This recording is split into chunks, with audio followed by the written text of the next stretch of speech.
ভাইয়া আর বোনের জামাই, ও মাঝরাইতে এরকম আসবে আমরা জানি না। মদ খেয়ে এসে দরজা খুলতে বলছে, আমরা ঘুমের ঘরে দরজা খুলছি। খোলার পরে এক গ্লাস পানি চাইছে, পানি খাওয়ার পরে বলছে তোর সাথে আমার কথা আছে, আমার বোনকে বলছে। এই কথা আছে বললে সরে বাইর করে কুবাইতে যাইছে, আমার বোন বাইর হয়ে গেছে।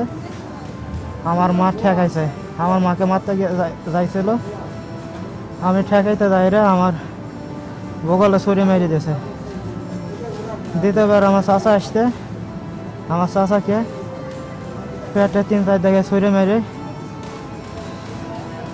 দিয়েছে। তারপরে কি হয়েছে আমি আর জানিনি। আমরা আর দূরত মেডিকেলে চলে আসছি।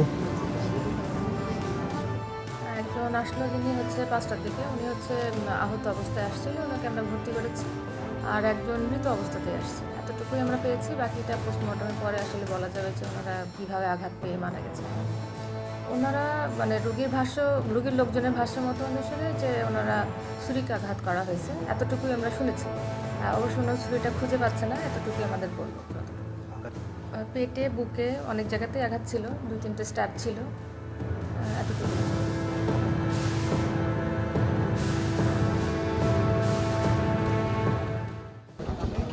আমরা সেখানে যে হত্যাকাণ্ডে জড়িত তাকে এখানে আটক ছিল, আমরা উদ্ধার করে চিকিৎসার জন্য হাসপাতালে প্রেরণ করলাম। এখানে আমরা এখন ঘটনা জানবো, বিস্তারিত পরে আপনাদের জানানো হবে।